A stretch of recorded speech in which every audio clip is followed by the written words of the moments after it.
Subscribe the channel for latest updates. Press the bell icon. Get ready for the dictation at the count of 3, 2, 1, start. About 11 honorable members have taken part in the debate and have given valuable suggestions on the electoral reforms. The bill that is before the House is only on one point, that is, countermanding of elections should not be there if an independent candidate dies. But taking this opportunity, almost all the members have expressed their views on the need for electoral reforms at an early date. Para. As far as this bill is concerned, I don't think there will be any objection from any member. Even the honorable member who moved this statutory resolution said that if the government assures that it is going to bring in a comprehensive electoral reforms bill as early as possible, he has no objection to this. This ordinance had to be issued because of the experience in parliament and assembly elections in various states, particularly in the state of Punjab. During the last Punjab elections, a number of candidates, particularly independent candidates, were killed, and that has made the government think seriously what it should do. Elections in 13 parliamentary constituencies, including the ones in Punjab, were countermanded. Elections in 22 assembly constituencies in the whole country, including 9 in Punjab, had to be countermanded. So, this high incidence of deaths has made the government think and come forward with an ordinance which will enable the elections to go on in spite of deaths of independent candidates. The effect of it you have seen in Punjab. This time, the incidence of deaths was not so high. We were able to conduct the elections, and the government elected by the people of Punjab was restored after a long time. I hope the House will agree unanimously as far as this part of it is concerned. Para. About the electoral reforms, the government is also more serious.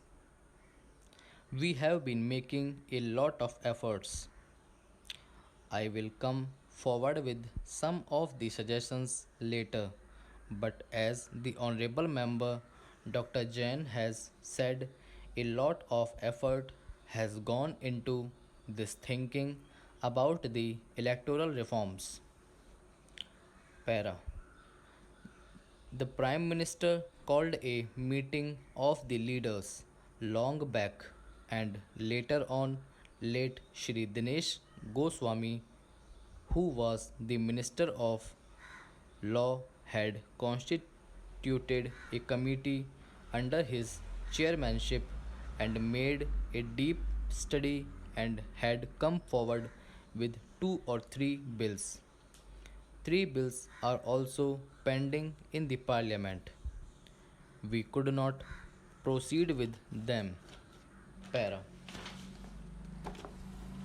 Regarding delimitation of the constituencies, we have introduced a bill recently.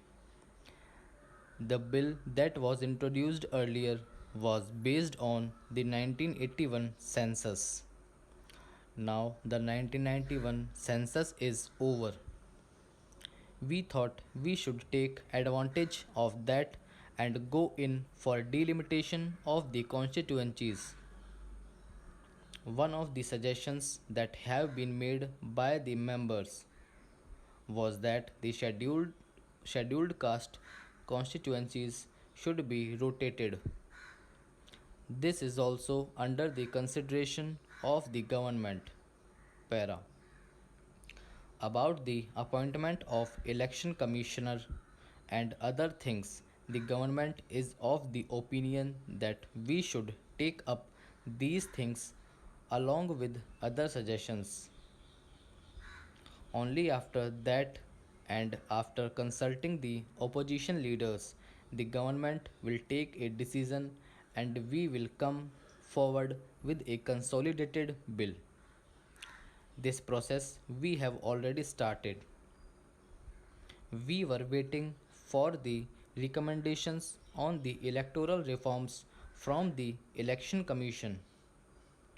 We have received them only recently. We are trying to produce a paper and consult various political parties.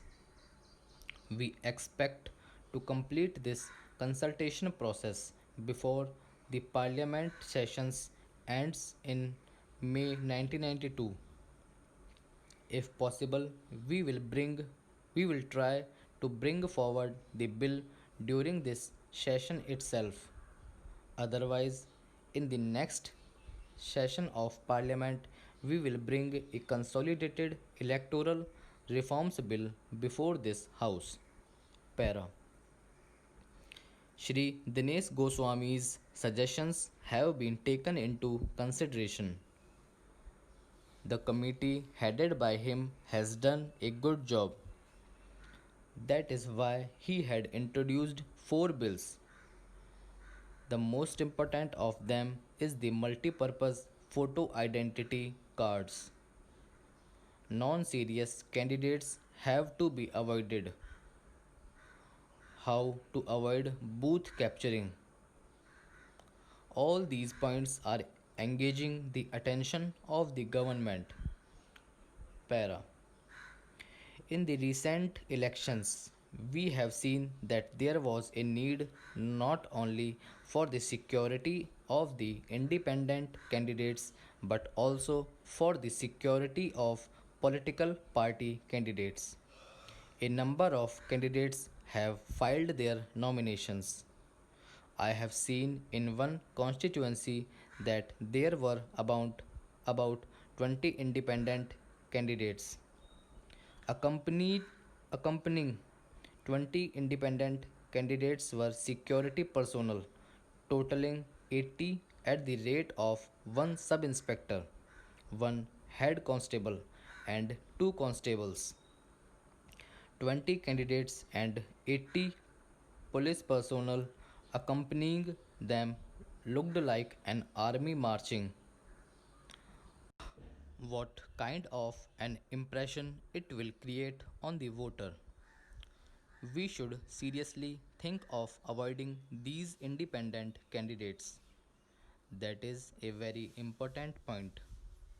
We have many suggestions to this effect. Para. Some honorable members have suggested that the deposit money may be raised. Raising the deposit money alone will not solve the problem. They also suggested that there must be 10 elected proposers for every non serious independent candidate.